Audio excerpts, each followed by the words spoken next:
اب نمازوں کا حال ہے کہ بھائی تم اگر بے پرواہی کی نمازیں پڑھو گے تو تمہارے لیے تو ویل ہے.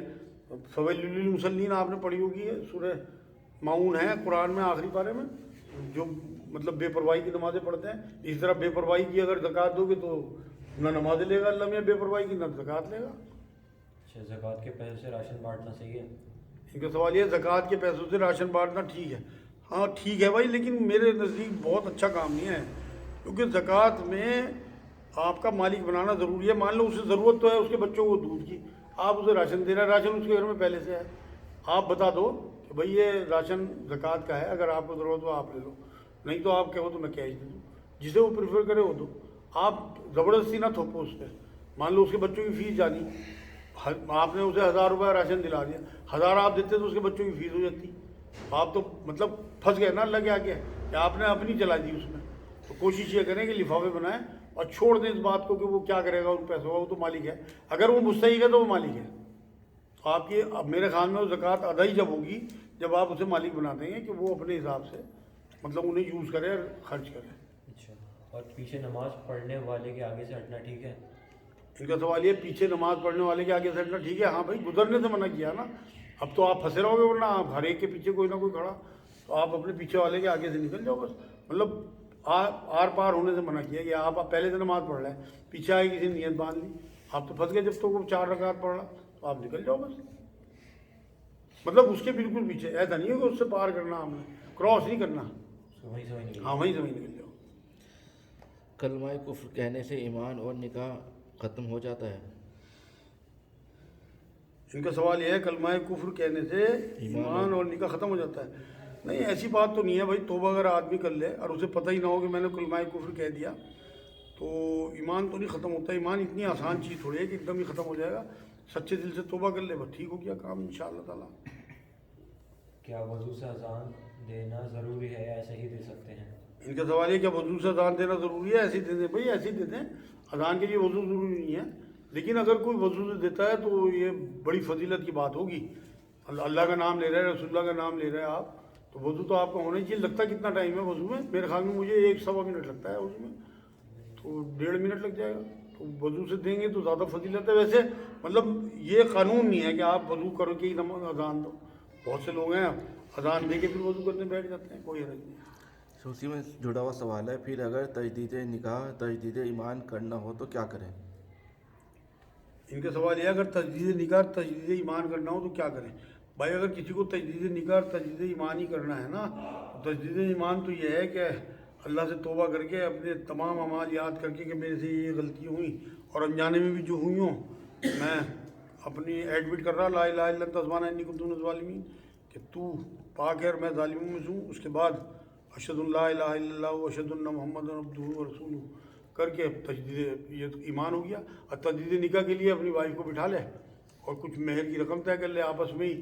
مطلب وہ وائف کہتے کہ بھائی میں نے آپ کو مقرر کیا حجاب و قبول کے لیے, اور دوبارہ سے کہ اتنے مہر پہ میں آپ سے نکاح کر رہا, پچھلی کوتاہی جو ہے اس کے لیے اللہ سے توبہ کر لی, تجدید نکاح ہو گیا. یہ طریقہ ہے, ویسے ضرورت نہیں ہے بلو جی. بہت زیادہ کچھ مسلک کے لوگوں نے اسے بہت زیادہ وہ کر رکھا ہے, ترجیح دے رکھی ہے, خاص طور سے بریلوی حضرات جو ہمارے بھائی ہیں انہوں نے, جبکہ اس کی ضرورت نہیں ہے. سچی توبہ دل سے ہو جائے تو ٹھیک ہے. اس میں حلالے کا کیا کانسیپٹ ہے ہمارے یہاں جو کہتے ہیں حلالہ؟ ان کا سوال یہ ہے حلالے کا ہمارے یہاں کیا شراب کانسیپٹ ہے؟ نے کہہ دیا تو حلالہ, مطلب نشے میں کہہ دیا اس نے, یہ کیا کھیل سب بنا ہوا ہے؟ ان کا سوال یہ ہے کہ حلالے کا کیا معاملہ ہے؟ حلالہ بالکل جائز چیز ہے, لیکن پری پلان نہیں ہونا چاہیے. جس طرح قرآن میں اللہ نے بتایا نا حلالے کا سسٹم, وہ یہ بتایا ہے کہ کسی نے اپنی بیوی کو طلاق دے دی ہو تو وہ فوراً عدت میں بیٹھ جائے, اور 3 حیض سے پہلے اس کے ہسبینڈ کو حق ہے کہ وہ اپنی بیوی سے رجوع کر سکتا ہے. اور رجوع کا طریقہ بھی 2 گواہوں کے ساتھ جائے اور کہے کہ میں اپنی بیوی سے رجوع کرتا ہوں, اور رات میں ہم بستری کریں تو رجوع ہو گیا پورا. ابھی 2 طلاق کا حق اس کے پاس اور ہے. ایک بار اور اس نے کچھ دن بعد مان لو دوبارہ سے طلاق دے دی, چاہے 3 دفعہ, چاہے 1 دفعہ, چاہے 100 دفعہ, اسے پھر طلاق ہو گئی, وہ عدت میں بیٹھ گئی, اسے دوبارہ رجوع کرنے آ گیا, اسی طرح جس طرح میں بتا چکا. لیکن اگر تیسری بار انہیں طلاق دے دی تو پھر جو ہے وہ اس پہ حرام ہو گئی, اور وہ اپنی مرضی کی مالک ہے, کسی اور سے نکاح کر لے. اگر وہ آدمی بھی اسے طلاق دے دے اپنی مرضی سے, یا اس کی ڈیتھ ہو جائے, تو اس کی عدت پوری کرنے کے بعد پھر یہ آزاد ہے کہ پہلے والے شوہر سے بھی شادی کر سکتی ہے, ورنہ نہیں کر سکتی اگر کسی اور کے نکاح میں نہیں گئی. اسے پلان کرنا حرام ہے. حضور نے فرمایا حلالہ کرنے اور کرانے والے دونوں ملعون ہیں. تو وہی پلاننگ والی بات ہے. اگر اس طرح سے نیچرل طریقے سے ہو جو میں نے طریقہ بتایا قرآن کا تو بالکل یہ حلال ہے. اور یہ تو عبادت ہے ایک حساب سے. جو اللہ کا حکم جو آیتوں میں مانتے ہیں لوگ وہ عبادت میں شمار آئیں گے. یہاں تو ایک طلاق میں حلال ہو جاتے ہیں. یہ تو اصل میں انہوں نے تو دھندا بنا رکھا نا, مولوی بٹھا رکھے وہ مزے کرنے کے لیے بیٹھے اپنا. بس اللہ معاف کر دے انہیں. حضور نے فرمایا حلالہ کرنے والے جو ہیں نا کرائے کے سانڈ ہیں, مطلب انسان ہی نہیں ہے, جانور ہیں حضور کی نظر میں. ٹرین میں نماز نہیں پڑھنے دیتے تو کیا پکڑ ہوگی؟ ان کا سوال یہ ہے ٹرین میں نماز نہیں پڑھنے دیتے, ماحول خراب ہے تو کیا پکڑ ہوگی؟ نہیں ہے. اصل میں تو قرآن میں اللہ نے کہا لا یکلف اللہ نفسا الا وسعہا, کسی پہ اس کی ہمت سے زیادہ بوجھ ڈالتا ہی نہیں اللہ پاک. تو آپ جو ہے اس طرح سے نماز پورے ایکشن کے ساتھ پڑھیں نا. آپ نیت کر لیں نماز کی اور ایکشن کرتے رہیں, جتنی بھی آپ سے بیٹھے بیٹھے جیسی بھی پڑھی جائے آپ اس طرح سے نہ رکوع کریں نہ سجدہ کریں کہ لوگوں میں نمایاں ہوں. میں تو کئی بار اس طرح ایک آدھ بار پھنسا تو میں نے اس طرح کیا. پہلے تو الحمدللہ اپنی برتھ پہ اگر آپ نماز پڑھتے ہیں کوئی نہیں روکتا, کوئی نہیں ٹوکتا, لیکن پھر بھی احتیاطاً آپ اگر اتنا دم نہیں ہے, اتنا ڈر ہے لوگوں کا اور ہے بھی حقیقت اس طرح کے ماحول میں, تو آپ پھر اشارے سے نماز پڑھتے ہیں. اللہ آپ کی نماز سب لے لے گا. اور جب آپ کو امن کا ماحول مل جائے تو پھر آپ پوری اپنی نماز پڑھیں جس طرح سے. یہی قرآن کہتا ہے. گھٹنوں میں ورم ہے, وٹامن ڈی کی کمی ہے, ایلوپیتھک دوائی سے کوئی آرام نہیں ملا, کیا کچھ تجویز کیجیے اس کی؟ ان کا سوال یہ ہے گھٹنوں پہ ورم ہے, ایلوپیتھک سے فائدہ نہیں ہو رہا, اس کے لیے کیا کریں؟ 1 چمچ زیتون کا تیل صبح شام, 3 انجیر رات کو بھگو دیں اور صبح کو نہار منہ کھا لیں. ہو سکے تو اسے رات کو بھگو کے صبح کو زیتون کے تیل میں ڈال کے نکال کے پھر کھائیں تو اور زیادہ انشاءاللہ فائدہ ہوا. 1 چمچ شہد, 2 چمچ سیب کا سرکہ, 1 گلاس گرم پانی میں صبح شام پئیں. رات کو ہلدی والا دودھ پئیں سوتے ہوئے, آدھا چمچ ہلدی گھول کے دودھ میں پئیں. انشاءاللہ 1 مہینے میں گھٹنے ٹھیک ہو جائیں گے, آپریشن سے ہی بچ جائیں گی. ایک بہن کو گٹھیا پایا ہے جس میں ان کی انگلیاں مڑ گئی ہیں ہاتھوں پیروں کی, اور ایلوپیتھک سے کوئی آرام نہیں ہوا کچھ اس کے لیے. ان کا سوال یہ ہے کسی بہن کو گٹھیا ہے, انگلی تک مڑ گئی, ایلوپیتھک سے فائدہ نہیں ہو رہا, ان کے لیے کیا ہے؟ ان کے لیے میرے بھائی ایک تو رومالیہ فورڈ کر کے ہمالیہ والوں کی گولی آتی ہے, ایک گولی صبح شام کھانا شروع کریں ہو. 3 انجیر اگر چھوٹی ہو تو 5, بڑی ہو تو 3 انجیر صبح کو نہار منہ. اگر شوگر ہو تو رات کو بھگو دیں اور صبح کو پانی پھینک دیں اور انجیر کھا لیں. 1 چمچ زیتون کا تیل صبح شام پینا شروع کریں. یا سلام یا اللہ کثرت سے پڑھیں, کم سے کم 1000 بار ہو. انشاءاللہ ان کی گٹھیا ختم ہو جائے گی. اور رمضان کے بعد مرکز کھلے گا, وہاں ہمارے پاس مشین بھی ہے, ہم سکائی بھی کراتے ہیں. تو انشاءاللہ وہ ہمارے پاس آ جائیں, جو بھی ہم سے بن پڑے گا اللہ کی توفیق سے وہ ہم کریں گے انشاءاللہ. ایک بھائی کے پیروں میں اینٹک ہو جاتی ہے, اس نے آپریشن بھی کرایا سرجری, لیکن وہ 2-3 پھر ہو جاتی ہیں. رگے ایٹن کیسی اینٹ بن جاتی ہے. اینٹ, اچھا ہاں ہاں. ان کا سوال یہ ہے پیروں میں تلووں میں اینٹ بن جاتی ہے, آپریشن بھی کرا لیا, اس کے بعد کوئی فائدہ نہیں ہوا. میرے بھائی اس کا تو طریقہ یہ ہے کہ ایک کارن والی وہ آتی ہے بینڈیڈ, پلاسٹک والی چھلا ہوتا ہے اس میں, وہ لگانا شروع کریں اس میں, اور جرابیں پہن لیا کریں, پانی نہ لگے, پھر 2-3 دن میں اسے کھینچ لے گی جڑ سے اندر سے. وہ نوٹ کر لیں آپ, بینڈیڈ کارن والی, آپ جب اس سے مانگیں گے ہاں تو اس کے بعد تو باقی پھر دوائیاں ہیں ہمارے پاس, وہ مرکز میں سے انشاءاللہ دوائی دیں گے ہم, اور اندر سے جڑ ختم ہو جائے گی ان کی. اس کے ساتھ ساتھ ہی چلتی ہیں دونوں چیزیں, وہ کارن بھی لگانی ہوتی ہے اور ہماری دوائی بھی کھانی ہوتی ہے. ایک بھائی کا پیٹ کی تھیلی کا آپریشن ہوا ہے, اس کے لیے کھانا پینا کیسا رہے گا؟ ان کا سوال یہ ہے بھائی کا پت کی تھیلی کا آپریشن ہوا, ان کے لیے کھانا پینا بس تلی ہوئی چیزیں اور کھٹی چیزیں نہ کھائیں, باقی سب کچھ کھائیں انشاءاللہ. کیونکہ پہلے جب پت کی تھیلی میں پتھری ہوتی ہے تو ایسیڈیٹی اور جلن وغیرہ سے نا بہت آدمی کا حال خراب رہتا ہے, گیس وغیرہ بنتی ہے. اور اگر موشن ٹھیک نہ ہو رہے ہوں تو پھر ارنڈی کا تیل پینا شروع کر دیں 2 چمچ رات کو سوتے ہوئے. اگر موشن ٹھیک ہو رہا ہے پھر اس کی بھی ضرورت نہیں ہے انشاءاللہ. بس تلی ہوئی چیزیں اور کھٹی چیزیں بند کر دیں, بالکل ٹھیک ہو جائیں کچھ دنوں میں ہی. ہو گیا وما علینا الا البلاغ. اللهم صل علی سیدنا محمد وعلی آل سیدنا محمد. سبحان ربک رب العزت عما یصفون وسلام علی المرسلین والحمد للہ.